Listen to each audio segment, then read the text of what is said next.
about that prison.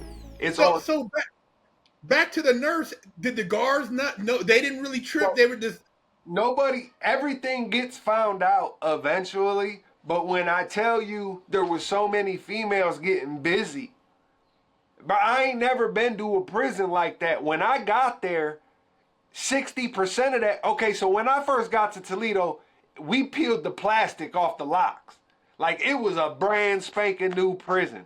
And all the white shirts, the sergeants, lieutenants, captains, up to the major, had been COs in other spots. So that was their experience.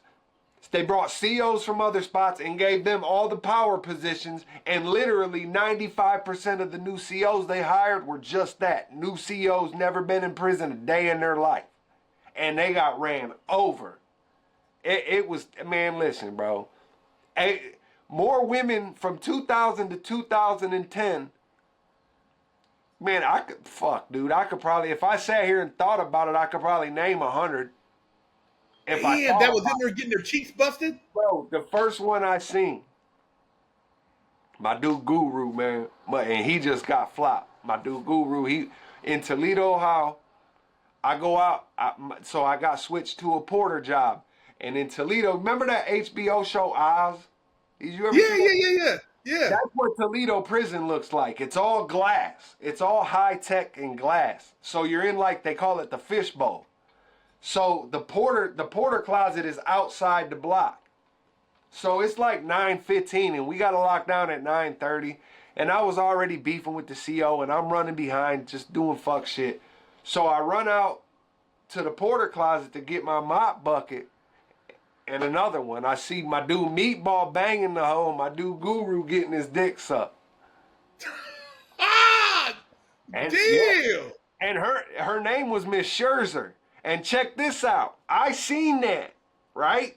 New Year's of that same fucking year, she's doing a round, and we're all drunk. We got the hooch, the wine, the bud, the blocks on. It's a party in that bitch.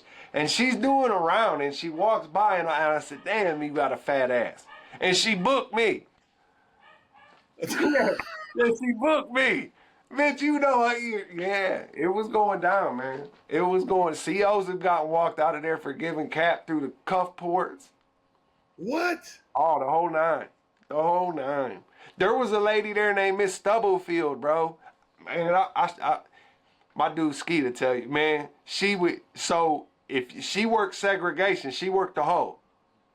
So she would tell you if she wanted you to pull your shit out on her. And this is how, listen, Oh shit. listen, bro, this is how she would do it. So, like, let's say you need a blanket or some toilet paper or a kite, anything you might need, right? Miss Stubblefield, can I get such and such? If her response is, it'll cost you $0.25, she wants to see that thing. And the whole prison knew about it. And she'll stand in your window and give you little shots. And yeah, she'll go back and forth. Damn. Toledo was sweet, bro. Toledo was, Wow. yeah, it didn't. It's probably the worst prison in Ohio. It ain't probably. It is by far the worst prison in Ohio now because they double Wow. bunked it in it was single man cells, washer dryers in the block, ice machine in the block, 3 microwaves in the block, only 48 inmates in the block with 6 Oh phones. wow. Oh, it was, man, and so much money, weed. People got rich there, bro. Pussy. People was having babies with staff. Damn. Yeah. People was having babies with staff there. Wow. I've never heard no shit like that, man. That's the honest to God's truth, bro. Toledo, Ohio. From 2000 to 2010. There's babies. Wow. Yeah. Bro, the first Ridge project. Do you guys got that out there? The Ridge project? I've never heard of it. It's like a re-entry thing they had started here. Well, the very first time they did that in Toledo, they let your loved ones come in for a contact visit, and they basically shut the yard down and had a cookout for you and your families. It was a fucking orgy. It was an orgy, bro. There was dudes in the bleachers hitting hoes. These pictures that was coming in was just They wasn't these people's loved ones, man. They was just coming. They was smashing these hoes. Man, it was a, yeah, What? bro. I'm Oh telling my you, God. bro, Toledo, man, God, that's crazy, man. that bitch was off. Listen, bro, that bitch was off the chain. And then, What the hell? That bro, is crazy, man. real talk. And then Wow. in 2000, what was it? 2010. They decided overnight, we're gonna double bunk these cells now. So basically in 2 weeks, they went from 999 inmates to 1,700 inmates in two Mm. weeks. And the additional 800 inmates that they had, because Toledo's as far up north as you can get in Ohio in terms of the big cities. So everybody they brought, the whole additional 800 was from Dayton, Columbus, Cincinnati, all down south. So when they brought them up in 2010, it was a war zone for the next 5 years. Then that's when staff and murders and all the whole nine started kicking off. But yeah, Toledo, bro, to some of this shit, you wouldn't believe some of this shit. Man, we used to be able to do our own commissary at Toledo. When it first opened, they didn't know how to run it. The COs were so green, they didn't even have enough staff. I was the second bus in there. So there was a 6-month window where I was at this prison and there was only 100 inmates in the whole prison. So the COs would come to the block and get us and be like, y'all want to do commissary? We need volunteers. Wow. Man, bro, there wouldn't be a cigarette left in commissary after we got out that bitch. You know what's crazy when you tell me this, right? Yeah. It's like, bro, it's like a social experiment. You know what I mean? Like when you think about like what you're talking about, and then you talk about like communities, right? Mm-hmm. And them letting certain people move into certain neighborhoods and how it disrupts the whole balance. Because I know what you're talking about. I've seen where they have a prison, and if they want to create a lockdown, they'll ship a bunch of dudes from a certain demographic to that institution. It'll upset the balance of power, and eventually it's a powder keg. Mm-hmm. And they know that. And so I look at prisons.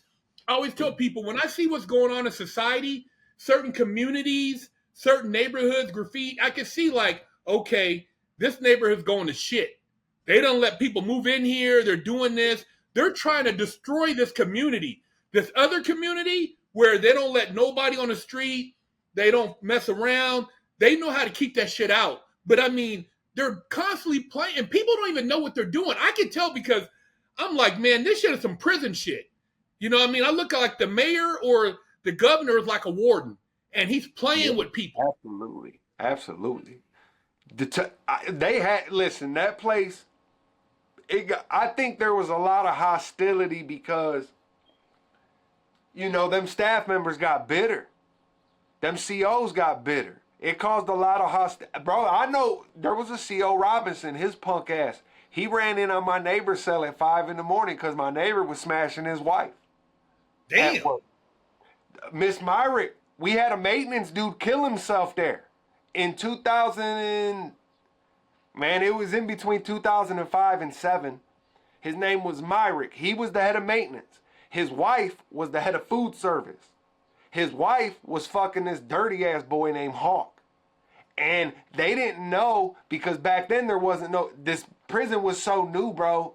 There wasn't a camera in this bitch. What? So, bro, you would come back from a visit and they would pat you down. They wouldn't even speak to you. Man, we was coming back loaded. Bro, bro, I seen more dope in prison than ever on the streets.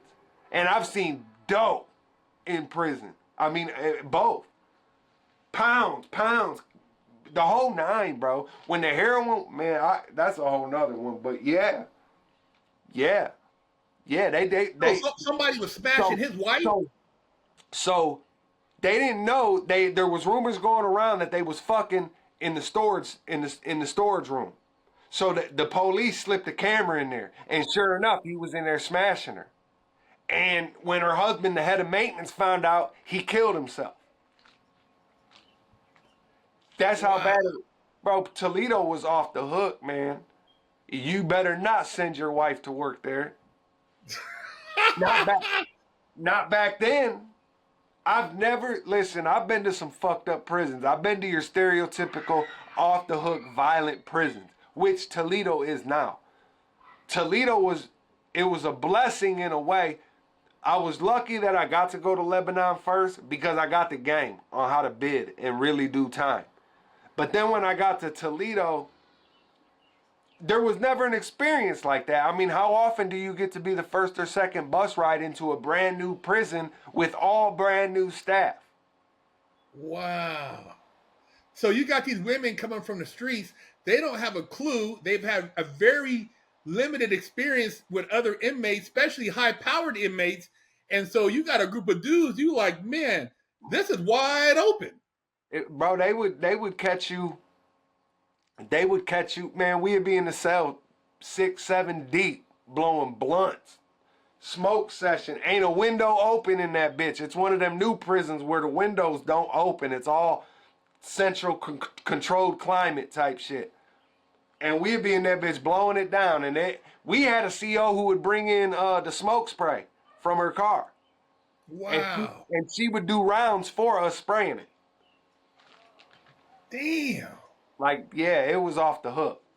And so I think when they decided to double bunk it, because it literally turned into a war zone. I believe there was like 13 homicides in an 11-month period.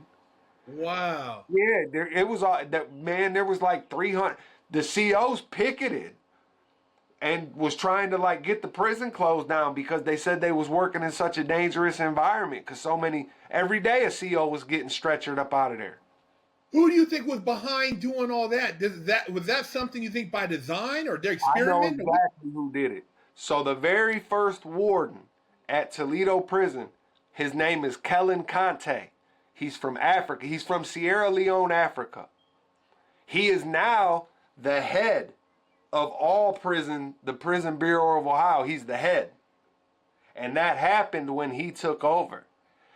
And he's a stern, strong African man. Like, he does not fuck around, bro. He had this, there's an African proverb from Sierra Leone. I don't know its history or anything, but he had it painted on the hallway, and it said 40 nights for the thief, 40 nights for the thief, 1 day for the owner of the house. And what that means is, and he'll tell you, you can have sex with my COs all you want. You can have sex with them all day, every day. You can smoke all the drugs you want. But that one time I catch you, I'm gonna put you under this bitch. And he didn't fuck around, bro. He didn't fuck around. You didn't go to the hole in Toledo and do less than 15 days. I didn't care what it was. And if it was disrespect, it was an automatic 45-day LC. You don't disrespect my staff. Like, he was crazy. Like, it had its pluses, but it had its minuses. He used to play deal or no deal. Back then, if you ordered a TV or a clothes box or a food box, your people couldn't order it for you. They would have to put the money, they'd have to mail you the cash, the money order. It'd get put on your books. Then you'd have to fill out the order, sign the cash slip, put it out. By the time you get your shit, 2 months passed, right? So people get antsy waiting on the TV and you locked in a cell 16 hours a day. And so he had a deal or no deal. People would go to him, Kante, I know my shit's here, man. They're playing with my shit. And he'll tell you, I'll make a deal with you right now. We'll go back there and he'll tell you, if it's there, I'll give it to you right now. If it ain't, you go to Ho. Oh, shit, man. He'll play deal or no deal with you. We used This to is like shit out of a fucking movie, bro. Bro, the lights didn't shut off. When we first got there, the cells didn't have light switches. You was literally, and they kept the high beams on until like 2 in the morning. And then they'll come wake you up at 4:30 to work breakfast. So, a group of us thought it would be a good idea to pull down on Kante. Because he had this section, because Toledo's built like a big cross. Just imagine a big cross. And in the center of that cross is a circle, right? In that circle, it's called the point. And so at chow, when they're running chow, all the head administrative guys, including the warden, would be out there. And the reason he did that, because he would say, if you have any issues, address it right now and we'll get to the bottom of it. So he gave you opportunity to speak to the top dog every day. And those were his, so we pulled down on him about the light, and he looked at the CO and he said, put them in the hole. You don't come to prison and complain about the lights. And we did 15 days for that. We did 15 days for that. But to give him his credit, he was equally, if not worse, with the COs. I've seen him just snatch COs straight up for getting rough with guys, COs for overdoing shit. And I've seen Kante see it and snatch their ass straight up and walk them out. So it was equal. He didn't discriminate. Everybody got it. But yeah, so I think when he left, he's such a prideful dude. Toledo didn't have prisons got image. Prisons got a legacy. And for a long time, Toledo's legacy was just, if you want to get money and get some pussy, that's where you want to go. If you want to bid in the sweetest spot, that's where you go. It wasn't considered violent, but it was drug infested. And when he finally left, when his term was finally up, I think he left with a bitter taste in his mouth, because we ran all over him. We ran all over him. And when he became the top dog, that's when they doubled it up. And now it's by far the worst prison in Ohio. It's a maximum security prison now. Wow. And that wasn't even the deal. The Toledo, the people that live over there, when they first built that prison, it got built with the understanding that the residents around that area did not want a maximum security prison in their neighborhood. Because now that's another thing. The reason there's so much dope and so much shit going on in that prison, this prison ain't built in the country on the outskirts of Toledo. This country is built right down the street from the projects, in the middle of the hood on the north end. What do you mean? The prison is right close to the neighborhoods? It's right in the hood. It's downtown. We call it the short north. It's in the short north of Toledo. It's closer to downtown, but it's the north end. And literally, when we're on the rec yard, you can look at one part. There's the Jeep factory plant, and down the other road is the project. And the COs that work there are from our COs gang bang. Our COs will come in repping their shit and putting their dudes on and shit like that. Like it was going down in that bitch, bro. Dude, that shit sound like the mayor of Kingstown.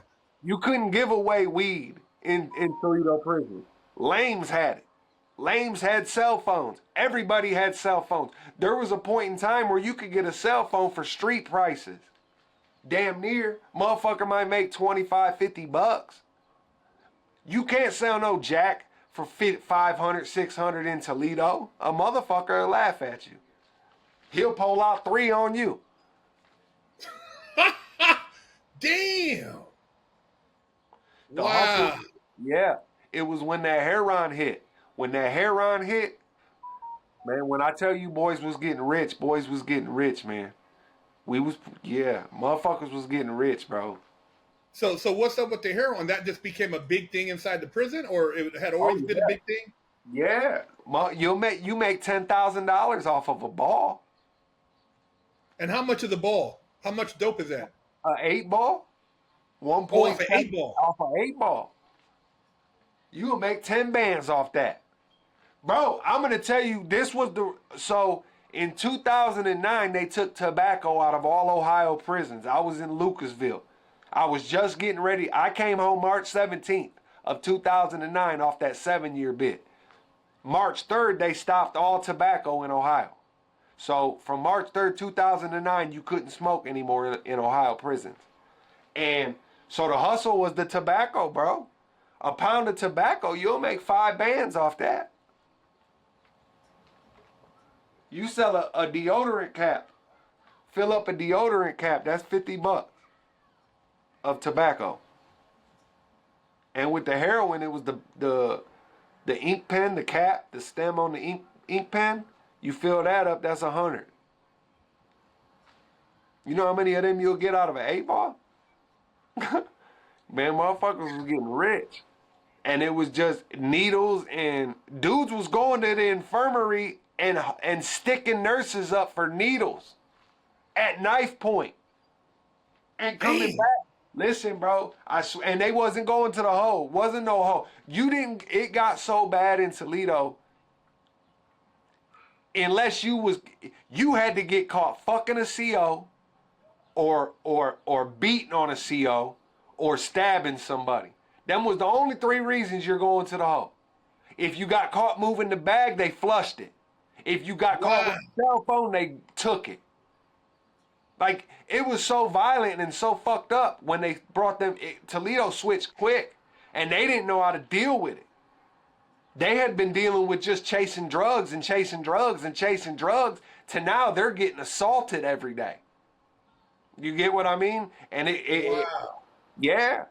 And so it turned, and so dudes would go up to medical, strung out, ain't got no rig, and tell the nurse flat out, I need a needle. And if she didn't come up off of it, he'd rob her for him. I've seen dudes come back to the block with boxes of needles, 40 packs. What? Boxes, bro. It was so bad. These ain't exaggerated stories. I will exaggerate none. I will not blow smoke, my dude. I've had 3 cellies overdose.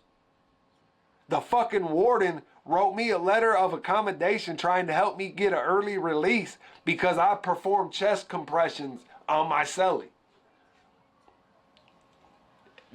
Bro, it was off the hook.